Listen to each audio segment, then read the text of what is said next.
How y'all doing, everybody? Y'all doing good? We had to talk about some hip-hop, right? Hey, we're going to loosen it up, all right? D-Ray was heavy, really heavy. Everybody was very heavy. Let's chill out. Let's have a good conversation, all right? This is more of an open discussion between, let me say, the new guard of media mavericks, right? Free spirits. Cats who speak for us every single day, the truth and not fiction. Let's know the realities happening within our culture every single day. That's the conversation we want to have.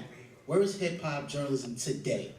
All right? One thing I always remember, my late professor told me was, if you want to take over any country, territory, the first thing you do is you kill the artists and the writers. Because they force people to think and rebel. This is what writers are doing for us. They should force us to think and change the system that's happening right now, all right? So y'all ready to have a conversation about hip-hop and the culture? Yes, sir. All right, so let's do it, yeah. We have Julian Mitchell, a writer for the Huffington Post and Forbes.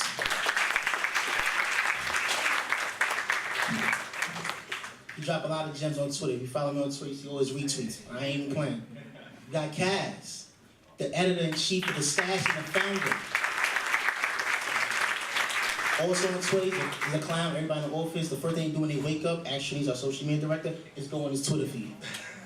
And then you got Brandon Jenkins, our lone warrior complex. How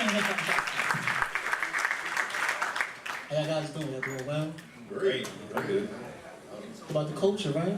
Let's do it. The journalism aspect of the culture. I'm glad we don't gotta follow the rave, man. Yeah, heavy, but it was a conversation that needed to happen. Definitely, for sure. The conversation y'all have every day needs to happen. Yeah. Especially getting your point of view across. So I know there's a lot of young people in the audience right now. As journalists first, how did you find the coverage to be able to tell your point of view? So is it more about like how did you kind of discover your point of view? Yes. I think for me, for me it was more about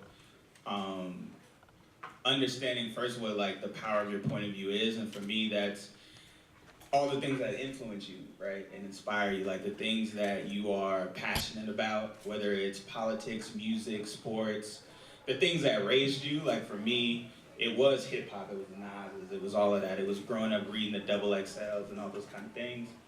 And so you grow up and you see things too. It's your personal experiences. So for me, that was seeing both sides, like coming up, seeing struggle and seeing access, seeing, just things that really happen on the ground every day, the things that people go through, the things that I went through, the things that shaped me. But then at the same time, all the things that I was exposed to, from whether it was business or music or whatever.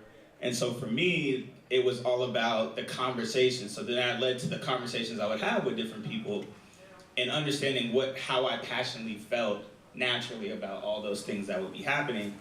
And so when I started realizing those conversations and how everybody had different opinions and point of view, I started to understand that was powerful, because what I would say would actually inspire people or inform people or change the way people think or challenge the way people think.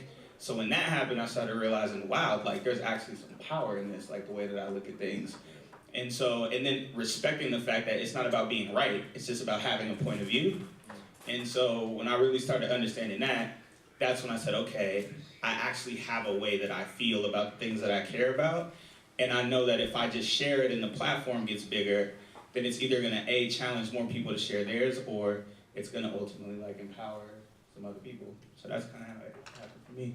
Yeah, like for me, it was a little different, but I could take a little bit of what you come from too, because as a neoclassically trained journalist, like the things that you're always taught is like, if you're a good journalist, you have to stay out, take your own personal feelings out of it. You just gotta deliver the facts and who, what, where, when, why, and all that type of stuff. But hip hop and music in general is a little different, because so much of what we cover is emotion. So much of what we talk about is it's so objective. You know what I mean? Like music, there's no facts when it comes to music. Like there's not, no matter how much you love a Kendrick album or a Drake album or anything like that, you can't say this is fire and it is fact. You know what I'm saying? It's not. So it's a little different for when you're covering music. So you kind of have to inject a little bit of yourself into what you cover, because that's how you gain an audience. That's how you gain people's trust. That's how you know who you think know what they're talking about and who don't. So when it comes to, and I guess it's kind of different for Jinx because he's he does a lot more concrete stuff at his role at Complex. But when you're doing music, you have to be able to put yourself into it. You have to have a little personality. You have to be able to just be yourself and not be afraid to do that. That's how a lot of these bases are built, and it's weird because we don't really have that generation before us to really look at and be like, okay, this is what it has to be like. This is how it is. A lot of this stuff we're learning on the fly as well. 100%. So that's kind of how it came down to me. I agree with a lot of what both of them said. Probably a mix of what both of them said. I think my first version of seeing someone's perspective that I really liked was listening to the radio. I'm from New Jersey, so I heard Hot 97, and we hear Angie just give us the news, but then also like her point of view, and even down just like the way she delivered and the way she was. And then I'm also the MTV generation, so there's a Carson Daly, there's a Sway. We were really fortunate to have these figures that would kind of show us what to do, and then we saw that kind of find its way to places like ESPN. So I think it's not necessarily my perspective at first was just, I like these people and they're telling me about the things I care about. I want to do what they do. Unlike Kaz, I'm not a formally trained journalist. I just kind of stumbled into this. So as a result, I think I probably broke some of the rules that were out there, but it just became a matter of like, okay, this is going on, tell people about it.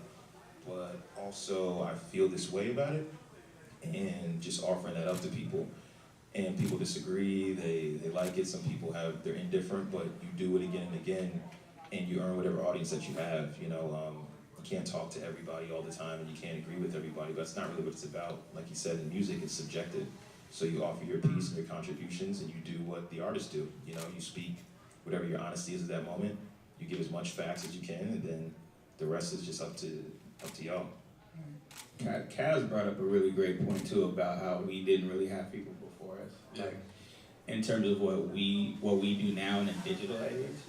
Because I wasn't a classically trained journalist, but being an English major, like reading a lot of literature, you grow a certain appreciation for the skill and the craft of like the written word. Yeah.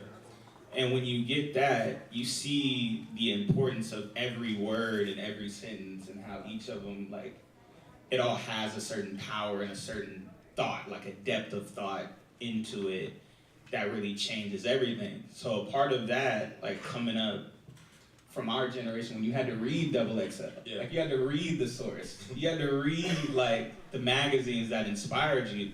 So the OGs per se, like the Elliots, all those people, they were writers, like they wrote, like they were still from the generation when we came up where you had to write in cursive. Yeah. In school where you got in trouble. Like, so you had to write essays on loose leaf paper, you know what I'm saying? So I think that coming up with that, the other part of that though is you take the appreciation for the craft, because what we do is a craft, is a skill with your opinion, but then it's also about living the culture. That's a part of the perspective too. Like, covering hip hop culture is hard if you don't actually live and breathe hip hop, like culture. Like, you can read all the books, you can do all you want, but there's fans of the culture, then there's people who like live and experience the culture. So I think when you do mix the two in a digital era now, I think what you said was really interesting, because now there's so many different ways to share a perspective. So you can break it down in a written word, a video, a tweet, an Instagram post, a Snapchat. There's so many different ways you could share and kind of extend what journalism really means. I lied a little bit. I lied by saying that we really didn't have anybody to look back on, and it's kind of funny that I remember this today because it's nice to SBs. But one person I always looked at was Stuart Scott. Back in the day, now he's, obviously he's passed on and he's looked at as a legend in the journalism world. But back in the day, people used to like laugh at him and think he was like super corny with like, infusing like hip hop lingo and just being himself when he's covering the sports. And he was venturing into avenues that never really were traveled before. And basically everything that I took from him and just watching him every morning was that he was himself. And he made sure to put his own volume and his own flavor on everything he covered. So that was somebody that I kind of like followed my model as far as being able to always be Kaz, but be able to, still, speak the truth and speak your truth and be able to write and make sure that, you're not trying to dumb down for your audience, but you're trying to be on the same level with them.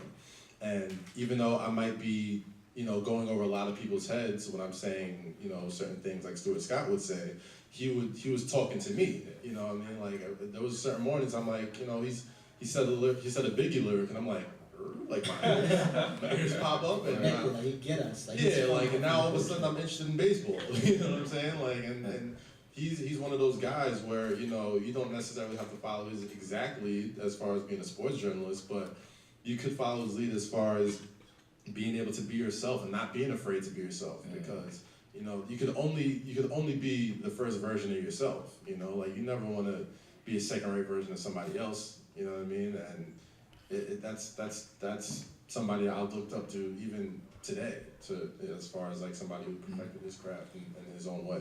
And it's funny you said how weird it was that he completely changed the game. Completely. It's his honesty that kind of prevails, right? So like he said, I remember him dropping lyrics, and I never even took it as it was corny or not. It hit me, and I wish back then I almost paid more attention, but it just felt so natural. I was like, yo, this is tight. That was cool. Well, I didn't say it was corny. People said it was. People were just like, oh, why is he talking about Biggie? Yeah. You know? But like you said, like he just said that line that hit you at the right frequency, and you're tuned in. And I think the space is so democratic now. Sometimes I ask artists what that moment for them is. Like, they can't go to the Virgin Megastore and buy their album on TRL anymore, right? Like, that doesn't exist. Or I always wish like Angie Tupac interview, right? Like, you want to have these moments that maybe don't exist anymore, right? Because the space is so democratic. And I think the one thing we can take from the people that are before us is not to emulate their moments or like what we think success is, because we're living it right now. Like, you guys are all living it right now. It's kind of, I guess, taking their approach, right? Like, you can't emulate their success, but you can definitely take their honesty. So with a space that's filled up with so many personalities and so many writers, and there's all these independent blogs, and there's big ones and small ones, and you're finding Good Morning America is in our space now, 100%. Ellen DeGeneres. Yeah, Ellen DeGeneres, rappers, Got all the drops on us now. Yeah, like Kanye, Drake, Rihanna, it's like they're gonna be on these big platforms. You're even now. seeing like Mashable and TechCrunch now covering hip hop. How do you feel about that though? People really not really come from the culture, come and jump in. You know what? Here's my thing, because I like what he talked about living the culture. I think there's residents and I think there's tourists, and we can't bar people. Like in New York, a lot of you guys live here. There's also some people here that aren't from here. The people that aren't from here are not allowed here. You know what I mean? It's New York City, you're American, whatever, like it's the world, you should be able to go where you want to go. So you have just as much place here.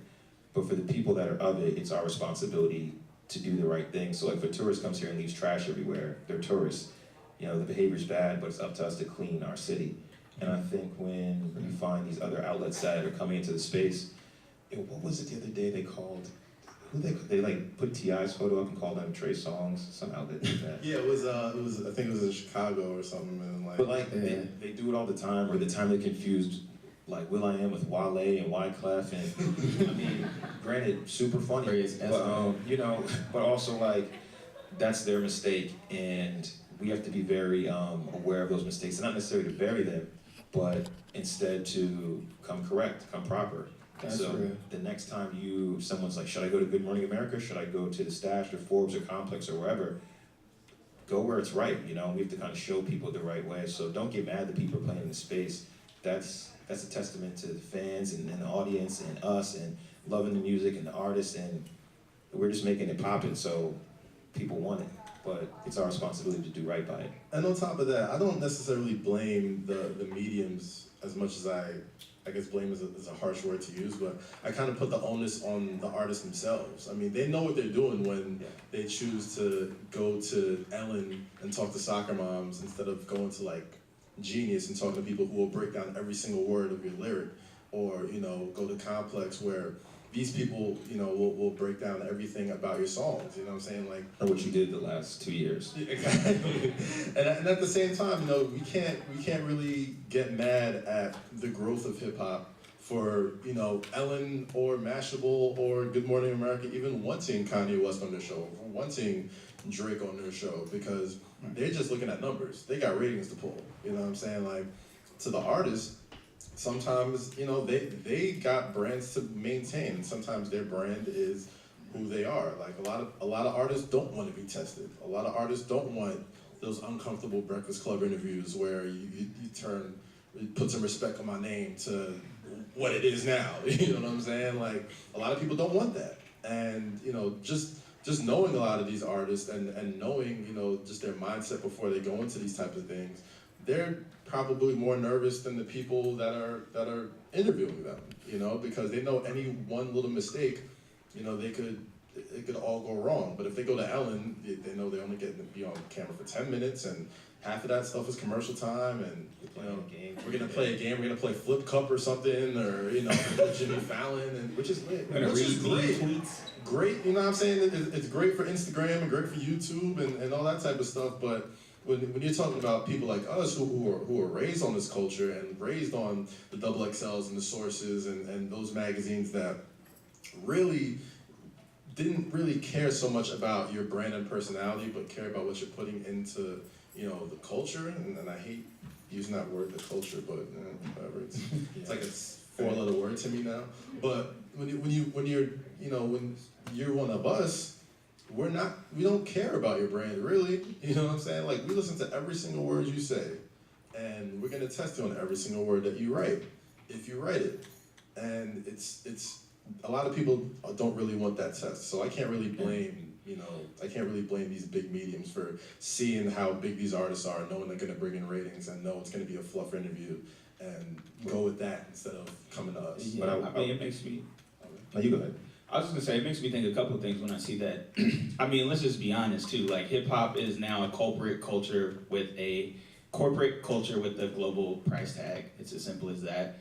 You know, when brands became the new record labels and advertising became the new music business, everything changed. Digital media changed everything. Artists now have to, for the sustainability of their careers, see themselves as content creators. Like, the music business is pretty much a media business now. So when you look at it like that, Spotify, everything out there is the media business. They're getting into original videos, content, and brands are underwriting tours, music videos, albums. Like, American Express is cutting your check, not Capitol Records. Yeah. So, and you may never know that, but that's just the reality of it, right? So I see that as a part of what the culture is. And you're not getting a music video made unless there's some Beats headphones in it or a oh my goodness. I mean, you know, they're trying to get more subtle with it, but still, like a lot of people don't know, American Express underwrote Taylor Swift's whole rollout of 1989. Like, they paid for her tour, her music videos, the release of her album, and everything. And you don't see American Express on anything. They're getting smarter, you know. So, but what I would say to that, though, is I think it's also our responsibility as people who live the culture to show there's more value to our culture than the music. Like, I think a lot of times the disservice comes when we don't talk about how an album changes an industry, or how a song speaks to something different about the culture that nobody's talked about, or how, like, the stories behind these labels and I just feel like the perspective we have as people who represent the culture as a whole, I think is very limited when I look at the media as a whole. I think, like, we don't have enough people who live the culture on Bloomberg talking about hip hop, or the Wall Street Journal, or Fortune, or Forbes, or any of those sites. Like, people who know both sides, who can talk about who can represent our culture as people who live it, and who speak the language or the lifestyle. Like, it has to be a balance, because if not, then the people in the corporate institutions, all these people in these places who don't necessarily live it, but they have the access to talk about it, they have the resources to talk about it, the audience, that's gonna become what the global perceptive value of hip hop as a culture is. That's what it's gonna become. They're gonna think it's all viral videos, memes, gossip headlines, who the rapper's dating, all those kind of things. That's what it's gonna be, unless we're talking about tech entrepreneurship, creativity, like all of impact, how it is in politics, how it is in socioeconomic situations. Like hip hop as a culture is so incredibly powerful and influential and groundbreaking by nature. But I feel like it gets diminished when the perspective is limited by those who really know that value on a greater scale, who fight the battles with the brands and the click rates and all that. Like That's a conversation. Yeah. But I'm saying, but that's real too. So the last thing I'm gonna say before we move on though to that is that I think the answer to that is being able to change the way we inform people about the culture. Because it's as media, I think one of the things I try to challenge myself to do is like show that value and show the intersection of the art and the commerce, or the intersection of like the art and its impact on businesses, the industry, and the culture, so that you can have both sides. You know what I'm saying? I also feel like there's a responsibility on us in a way where, like you said, what we like pushing it forward, but also what we're just talking about currently. Like, yo man, rapper beef can be mad funny. You know, like it just is. Like it's funny, it's entertaining. There's sportsmanship to it. Memes like respect, like that's mad funny. Every time I see it, I'm gonna laugh. I'm about to laugh now. You know, like it's funny. But to, like you're saying, let those things prevail over the narratives of like what's actually in the music or what these people are doing, what they're contributing. That's a problem, and the audience will take what we provide. You know, and I think that's just as important to, like you said, find people that live the culture, like people that actually go outside, people that go to shows. If you can't go to shows, you're ripping apart lyrics. You know, you're delving into every aspect of it that you can and letting them tell stories and empowering them. And not just pushing celeb gossip to the top because it's going to get clicks, or if you do that to get an audience, bring them in, and then show them the real. There's definitely a responsibility on us as, in the position that we're in, thought leaders, all you guys, you know, like what you share is what your friends see. And I got one friend that just sends me like the raw stories about everything all the time. And so we've ended up creating a group chat around that, and I already know it's a source to go. That guy really needs a job in the space that we're in, you know? And then you know the group chats where it's just memes, you know? And I feel like what we can't allow the narrative in hip-hop journalism is, like you said, for it to become just memes, to become just this like weird surface level of like just whimsical nonsense that, again, is mad funny. So how do you make an article? We made a whole documentary on the Jordan memes, so I mean, But like, that was great, and that did amazing for us. But yeah, like you said, like it could be funny, and it is funny, and there's obviously a space for all that. Mm-hmm. But at the same time, you know, we have to be able to make sure that it doesn't get diluted to the point where there's no alternative for that. Yeah. You know, like you got to be able to not just, you know, get the clicks and get the laughs and get the shares and all that type of stuff, but we have to do our due diligence to be able to, you know, do what we were raised on, which is, you know, enhance people's listening experience. And it goes far beyond just like mindlessly nodding your head to a song. You know what I'm saying? Like sometimes I want to know, okay, this rappers now are just so layered, especially when it comes to, you know, rapper beefs. Like there's so many little sneak disses and subliminals and little things. They don't see it though. And they don't see it, you know what I'm saying? Like they're just sitting there just nodding their head to like Western Road flows and just think it's a nice smooth little song, but don't know how many layers are in that song and why, you know, somebody would react to it. People don't know why Joe Budden sent 3 diss records to Drake and it's like, oh, why is he talking about Drake?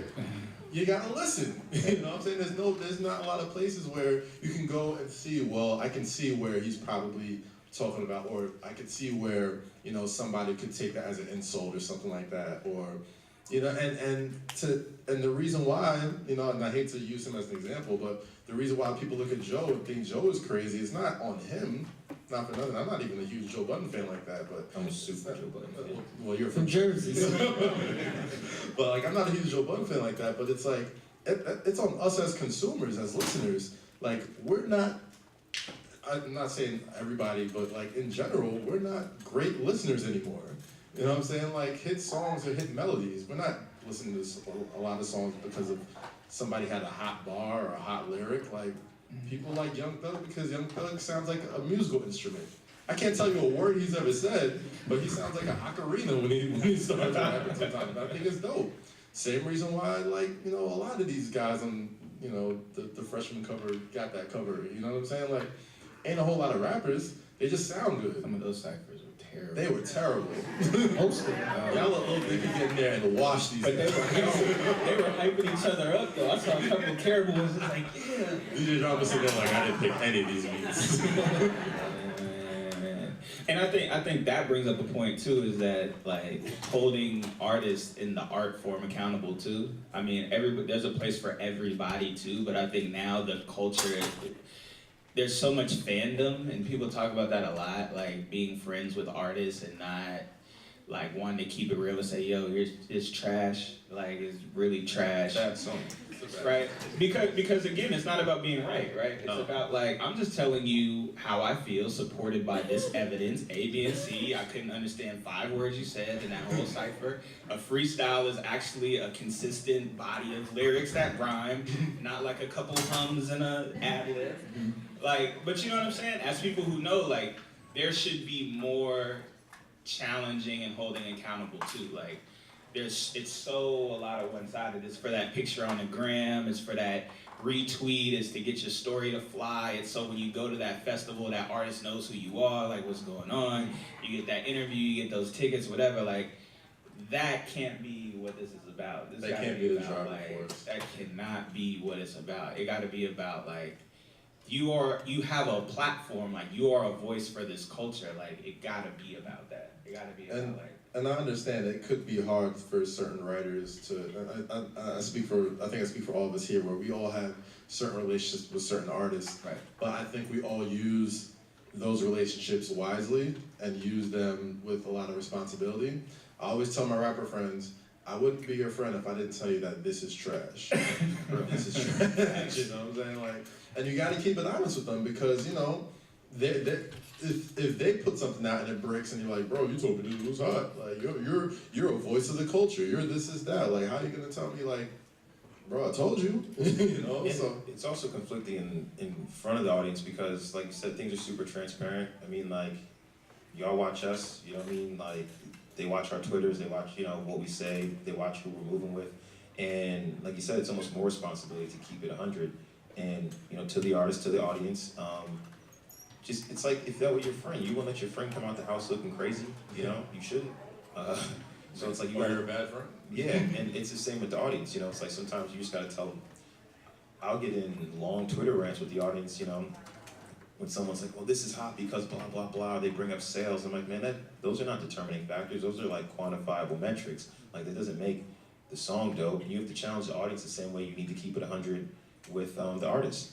It's like the cool thing about hip hop is that the barriers are so low, right? Like anyone can contribute to. Like you guys can go home and write a song, not even write a song. You guys can go home, make a song today. It could pop. You could pop by 10 p.m. It's that crazy, But so we're all in this space together, right? As fans, as journalists, as artists, the execs that are in here that are controlling things or contributing to things. So we all have to kind of like check one another in a way. It's hard again because it's subjective, but like we should be doing that. Like an artist says something's trash. I mean, a fan says something's trash. Like the artist doesn't have to respect it, but it does determine the narrative. We have to keep each other in check. Yeah. Kaz, I want to talk to you about how do you know as an independent magazine now? In a time where magazines are just dead, nobody's paying a double XL, they're being discontinued, what made you make the decision to put out a magazine without no ads and funding behind it? Well, half of that is, I want to say, just being fortunate to being backed by somebody like Steve Stout, who believes in, sustaining something as viable as print publication as I do. And the other half is, a lot of people don't really put a lot of, what's the word I'm looking for?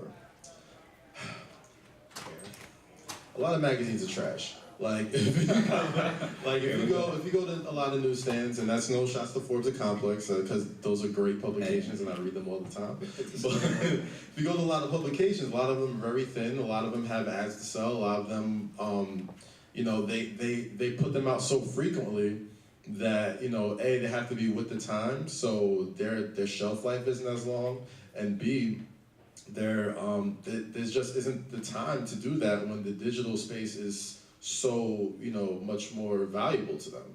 So the fact that we took Stashed and made a print publication of it and took our time with it and didn't look at it so much as a magazine, but more as a book, like a timestamp of where we were, at that time, was something that we were super fortunate to do. We took our time with that on purpose, we sold it for a certain price point for a purpose. And I'm a firm believer that if you give people quality, people will pay for quality. And on the grand scheme of things, when it comes to print publications, people stop buying books because there wasn't a lot of quality being put in anymore. You go look at a Vibe magazine from 10 years ago, it's this thick, they got amazing, photography, they got, exclusive stories that are in there, and, things that you just won't see anywhere else. And that same thing goes with a lot of magazines. And with the digital boom, as much as that's contributed to a lot of our careers and, just my career in general, there had to be something had to pay the price for that. And one of the first things that paid the price for that was print publications. So, being an independent publisher and putting Stash print out with Steve Stout and the lovely Stash staff that is here today as well, it was something that we all firmly believed in because we all grew up on that. And the most rewarding part of selling that and putting that out there is that it got people excited about print again. It got people, being hyped to like, oh, I gotta cop this. I gotta put this on my coffee table. Thank you. I gotta put this. I gotta have a piece of this because they felt like they were part of, when they bought it. And this is just what people told me. I'm not blowing smoke up my own ass. But like when they bought it, they're like, yo, I feel like I'm investing in something that's like important to, important to music, important to creating art and culture and being able to, they saw that we took a lot of care with it. They saw that it was something of quality. So I couldn't even tell you if a lot of these people read the thing, but like they picked it up and they hold it and they're just like, wow, and I want that wow every time we put it out there. And that's why it only comes out a certain amount of times. And if we don't get that wow every time we pick it up, why put it out? Like you can get that somewhere else. You can get that on Twitter. You can get the information online. You can get it, from the artist's own social media page. That's another thing that's really, kind of been a caveat of digital media and just hip hop media in general, is that a lot of these artists don't really need you. They have 50 million Twitter followers. They have a billion Facebook likes. Like they can put out whatever they want. So it's something where a lot of these people trusted us to do it, and we did. And like I said before, if you don't get that wow every time you pick it up, like I got that wow when I was like 7, 8 years old, picking up an old magazine or old hardcover book, and then I don't want to do it. To add on to just talks about Stash, just as someone, as a customer of Stash, and then also having insight into print media, digital media, and then just knowing some of the guys there.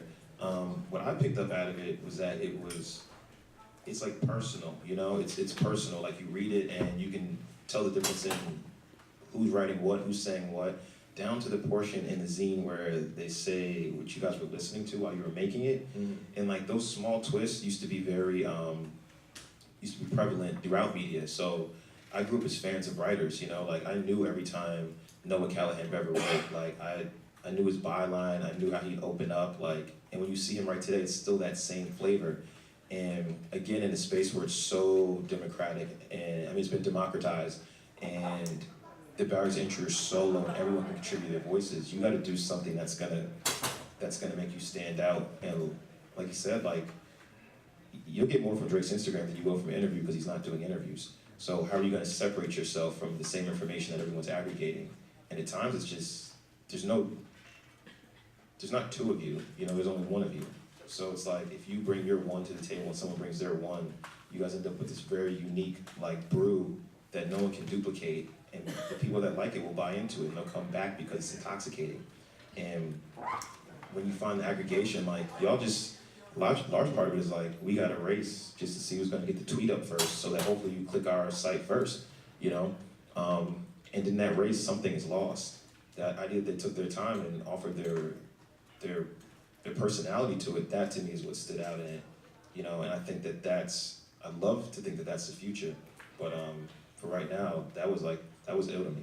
Yeah, I mean, we really wanted to treat it like a vinyl record, you know what I'm saying? Like, we hope that, our hope with Stash Print is that it gets treated like a vinyl, where, you know, there's more value in it. You can tell that there's more quality behind it than downloading an MP3. And yeah, it might take you a little bit of effort to get to it, but it's worth it. You know what I'm saying? So we hope that's the future in Stash. And yeah, that's it. Talking about the future, before last question, we open up to the audience. And Angie Martinez book, J. Cole did a forward, talking about people being fearless within media, and being authentic within the media. Do you feel like that time will come back, that everybody across the board in media will cover hip-hop will be like that? I think it's coming back, man. I think part of it's like the people that are in it now, right? Like, the longer we stay, just the looser we get. You know, like, I'm a different journalist than I was 2 years ago. Different, I don't even know, journalist, media, personality, whatever. I'm a different person than I was 2 years ago. And I'm more comfortable. So, like, I'm a little more loose with it now, and I'm a little more honest with it now. And I think that's the strength of trying to build a community and build a career for yourself. And I think, more importantly, the audience is really tired, like, you know when someone lies to you, you can't tell exactly what the lie is, but you know they're lying? Like, it's just like that human, like... It's like an inauthenticity. Yeah, you're like, yo, you're a liar. And, yeah, like, and I feel like that is being translated even more so with more video properties where you can actually see the human. Also, our stake in digital, we spend so much time there that we're starting to relearn the space and bring our human traits to the space. So you can see when people are BSing you, and you can see when people are being shook. And I think that that's starting to go by the way. And also, the trend is, you know, we all follow one another. So when that one outlet jumps out and keeps it 100, other outlets see it, and then they follow it, and that becomes a new standard. So it's really like, who's doing it? Who's gonna do it, you know? And I think, to add to that, I think we're part of maybe like the first or second generation of, I guess, journalists that can't really hide. You know what I'm saying? Like, you can't, back in the day, you could write a review about an album that you heard 3 months ago, wait for it to come out to print, and then, you know, by the time that comes out, you either gotta write a letter and hope that that letter gets printed in the magazine, and that's what happens. Like, no, now it's like, okay, Schoolboy Q's album came out last week, you know what I'm saying? We had our initial thoughts about it, you let it sit for a while, then you get your actual review out for about it. And not only could fans respond to you, but the artists themselves could respond to you. And they know what you look like, and they can find you. today. Exactly, it's like he's going in today. So it's like, you know, it's you have to keep it authentic. You have to. Because not only are you can't hide anymore, but the consumer is more savvier than ever. You know what I'm saying? Like, they can find you. They can talk to you directly. They can troll you all day in your mentions if you were wrong about something or right about something. You know, so you have no choice but to keep it authentic if you want to stay relevant, if you want to stay, you know, successful or become successful. You can't just be like, there's certain people that work in certain spaces that you can tell are very political with their answers.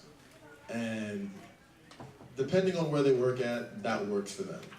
But for certain people, you know, I have an independent place, you know, Jinx is at Complex, he's at Forbes. Like, we can't afford that. He's in the space where he's probably the only person or one of the handful of people that can speak the hip hop language to a Forbes audience. You know what I'm saying? Jinx is at Complex where, you know, they are, you know, one of the dominant media brands in hip hop. And you can't, and he does the TV every day, so you see his face every single day. They find you. And they find you, you know what I'm saying? Like, so you can't afford to be inauthentic, because it's only gonna be a disservice to yourself. And, you know, if you wanna stay successful, like, you just need to keep it 1,000. Yeah, I would say to jump off of that, two things are why I think it's coming back. I think one of the first things is that now people like us who, and especially for both of you, you guys both split time, like in front of a camera and producing pieces. I think it gets to a point where people like us are this new wave of influencer, of like disruptor. It's not because we have crazy followings or run just a hot blog and we just blog about like cool stuff. It's because of a point of view. It's because of an authentic perspective about things that people find value in, and people want to hold us to task, and like our consistency and the ability, and people like that who have a point of view now understand like, wow, you know, I actually can say what I have to say and have a platform and make a living doing that. And I think now you're seeing so many more people with all the things happening across music and other verticals that like writers with real authentic, who share their point of view authentically are actually like respected and popular and trusted a lot more now. Yeah. I feel like. And so I think the more they continue to rise and become visible, I think at the same time cultural capital is becoming more valuable than a dollar. And I think as that transition continues to happen, having more voices and people in those positions, I think are just going to inspire other people to see not just the social value or the value in terms of like progressing the culture and adding value to the culture. There's actually a way that you can now have mobility, and you can, you know, because for a while people thought, oh, being a writer and all that is, you can't really make a living doing that. You can't really do a lot of things doing that. And I think now it's gonna get to a point where it's like, no, you can enterprise in a way you've never enterprised before. You can accumulate wealth. You can really make a living in a lot of different ways, and that perspective can translate to TV, to digital, to all these different things, just by staying true to yourself and having an authentic perspective about things. Like, you don't have to write about what's popular to actually get value out of that. And I think the more those two things start to intersect in like the next 5 years within that time period, you're gonna see like a lot more prominent voices on a lot more platforms. You're gonna see more of an emphasis on people caring about the culture, and like that's gonna be the thing. Like, okay, I can't step out here and have a point of view if I haven't checked myself first. Yeah. And because you're gonna have people like that to check people. Yeah, I mean, like, to add to that, like, I guess what we're trying to say to everybody who either wants to be a journalist or wants to get in this space is that, like, don't be afraid to speak your mind, but at the same time, make sure you got a rap sheet to back that up. You know what I'm saying? Like, Don't be wrong. Like, don't be super, like, yeah, jump out the window, but don't be wrong about it. You know what I'm saying? Like, a lot of us, we didn't just kind of all of us, we didn't just start by spewing our hot takes on Twitter and on YouTube and videos and stuff like that. Like, a lot of us have been writing for a long time, you know what I mean? So you have to build up your credibility before you can be able to, you know, have your word move the needle in one way or another. There's a reason why First Take is the most highest rated show on ESPN, highest rated in SportsCenter. There's a reason why Skip Bayless can get $10 million a year just to talk shit. Because he's built, you know, he's built his credibility with the Chicago Tribune and working with Jordan and doing all this stuff, and now he gets paid a lot of coin just for his point of view. You know what I'm saying? Stephen A. Smith gets paid a lot of coin for his point of view. He don't gotta be right, but he's got the rap sheet to back up whatever he's saying. You know, and that's just one example. But and real quick, just to add on. Also, it's on y'all. Start vetting the people that you get your information from. Stop bigging up liars. Stop bigging up people that you know are just in it for the flash. Like, stop, like, we always say, like, we just give you guys, but like I said, it's a harmony, right? Like, we're all in it. Like, that's on y'all. Like, so if Good Morning America puts out a piece and it's like factually or culturally wrong, like, that's on y'all. Don't just tweet at them. Like, stop looking at them for your hip hop news. You know what I mean? Like, I'm not to point them out. I mean, if you guys are in here, sorry. But it's like, you know, or, you know, maybe not as sorry, but, you know, like, I don't be sorry. Yeah, like, you know. So you point you out. Don't be sorry. But honestly, man, it's on y'all to, like, start to, like, vet your sources, man. And that's in hip-hop culture in general. Like, start bigging up folks and putting them into a spotlight and getting upset when they disappoint you. Like, yo, just be honest with yourself and think about who you're following, where you're getting your information from. who you value in this space, because whoever you value, they will get pushed to the top, and they will dictate the direction of it, and you can get let off a cliff. Like, just, it's on y'all just as much as it is on us. Yeah, and I think authenticity too brings out certain nuances that only that level of authenticity can do. You know, whether it's, you know, speaking about a certain artist you've always listened to, so you have a real authentic like perspective on what that artist can do, or if there's certain experiences you had, so when you speak about it, it comes just with so much history behind it that it's gonna open up a way of thinking or a point of view that somebody may never know. Like when they read your stuff, it's like, yo, I never even thought about that, or I didn't even know like that existed. So I think like that being authentic too opens up what I was speaking about earlier in terms of showing different levels of value to the culture, right? In a way that only somebody who authentically lives that can do. You know, and I know for like myself, when you talk about being at Forbes, I've had so many people since I started my column like almost 2 years ago. Like, I remember writing a piece about Kendrick's album and how it changed like advertising and proved something like that could be profitable. And people were like, whoa, like, you know, on Forbes, like what? You know, like just that, because they read it and they see, no, like, he definitely knows like he's music and Kendrick, but he's also talking about how much money is being spent and the dynamics and the inner workings of that, authentically showing the connection of the two. And for a lot of people, they never think about that. Like they just hear the album or they see the business. They never marry each other to people, right?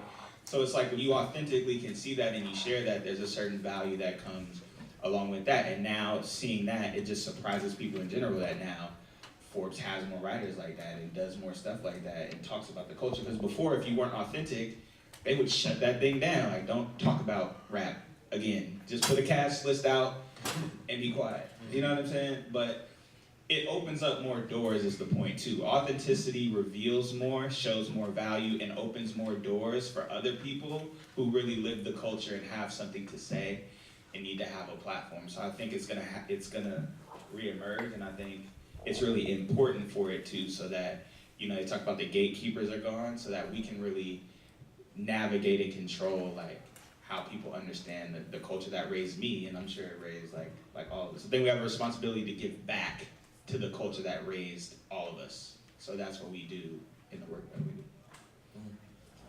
We got time for one question. Anybody has a question up there real quick? Everybody's like, nah. One question? Yeah, I really want. We gotta get to lunch. Yeah, I do. I really appreciate what you guys shared. It's very, very valuable. I think all these things are interconnected, and I'm hoping that you all saw Jesse Williams' speech at the BET Awards. I hope this isn't too far out of this lane. Mm-hmm. I'd like to hear some of your comments on it, because Professor Griff really broke it down as a journalist. So from your perspective, Jesse Williams' speech at the BET Awards, how should we take that as the hip hop culture? His speech, and it was probably one of the most powerful speeches I've ever, not even just for an award show, probably just like ever. Took a lot of courage, and just as far as what I took from it, especially in the current climate of what's going on in the world right now with Black Lives Matter movements and police brutality, is that it shouldn't matter what the messenger is, who the messenger is, as long as the message is correct. A lot of things that I read on the fallout of Jesse Williams' thing is, oh, well, he's mixed race, oh, he's light skinned, so what does he know about really, you know, having to struggle, you know what I'm saying? And it's like, who cares where you get the fruit from as long as you eat the fruit? You know what I'm saying? And a lot of people kind of, you know, I guess because he's an actor and he's a pretty boy and like, I guess, you know, there was a lot of weird things, you know, there was a lot of weird things that fell out from that. But like, if you didn't just take home exactly what that message was for, and it wasn't being anti-police, it wasn't being, you know, radical as far as, you know, well, we gotta protect ourselves and fight back and all this other type of stuff. It's like, no, it's like, we're just asking for the same things that you give everyone else. One thing he said was, you managed to disarm and disengage white criminals every day. So why isn't it that when it comes to black people, we still manage to get killed, you know? And that's the main message that anybody should have took from that. And now it's clear as day. Like nothing is, well, like I guess, you know, nothing's really changed. You know, somebody got shot yesterday on Facebook Live, streamed it, dead today. I don't know the guy's name, but you know, it's Another one. it's another one. a couple times, yeah. You know, so it's like, that's what I took from it. You know, like if it takes an actor to, you know, get that message across and be able to say what needs to be said, then I'll take it. You know, I mean, it doesn't have to be. I don't really care where it comes from, and it takes a lot of courage for somebody who's on a show like that, like Grey's Anatomy, who probably takes a risk of alienating a ton of their fans, because a lot of times, and I hate to say it, a lot of people don't really retain information. A lot of people are stupid. A lot of people are stupid when it comes to certain things. So it's like when you say things like, you know, the things that he said, a lot of people may not really understand it. Well, I was actually speaking more to that. I appreciate that, but more towards the materialism aspect that he was talking about with the brands and the brands. If you other two could speak to that. For the, you know, the brands, it's one thing I think that kind of was coupled with that. And he was talking about, you know, people kind of demonizing our culture and then taking it and then how they're just selling it back to us in terms of like maybe brands and stuff like that. Well, it's 100% correct, right? It's 100% true. Like that's just been the way it's been for us, you know. I always think it's interesting when I watch on Twitter how many people have kind of co-opted the a slang that you only really see outside in like, you know, urban communities. And so it's like, yo man, you don't even talk like that in real life. So like, where'd you get this, you know? And I've always kind of felt some type of way about it, but I think more recently, I think, again, it's not about exclusion, it's about inclusion. So yeah, man, join the party. We know why you like it, it's tight. Like, everything we do is dope, you know, we get it. So now it's like, but then some things that happen to us aren't dope. So join that too. To answer your question, you can't talk about racism without classism, and you can't speak to black oppression or being 3/5 a human without understanding that before you were black in this country, you were property first. You were an asset that was sold and traded, like livestock or water bottles or whatever. And so I think when you talk about that, it's a part of understanding that. When I saw that, when he said that in particular, you know, we were talking about this upstairs, we've all had to work with brands in so many different capacities.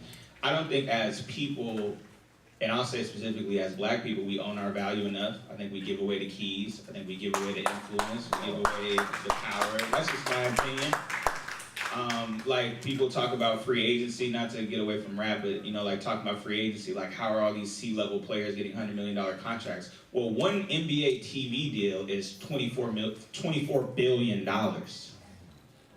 So Jackie Robinson wasn't let in the Major League Baseball to break a color line. He was let in there to fill seats and get people rich and be a case study so that other broke kids like him would want to be Jackie Robinson, fill more seats, sell more tickets. So like, when you talk about brands and hip hop, it's like, yeah, hip hop is the most, hip hop in the context of media and entertainment is the second largest export in from America to the world.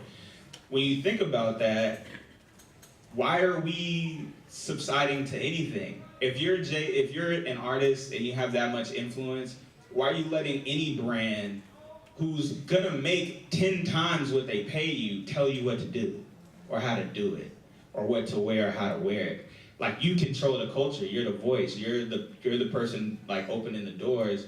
Why are you gonna let Coca-Cola tell you what you need to do next? Tell Coca-Cola what to do next. You know what I'm saying? So I feel like we don't own our platforms, we don't own our music, we don't own our influence. Like, and so I think when you see a Beyonce, for example, who a lot of the moves she does is like taking control of her cultural capital, like those type of moves are important because you shut a certain door that you don't let people in unless they're coming to you. Like, what do you want to do? How do you want to do it? Like, what experience do you want to have?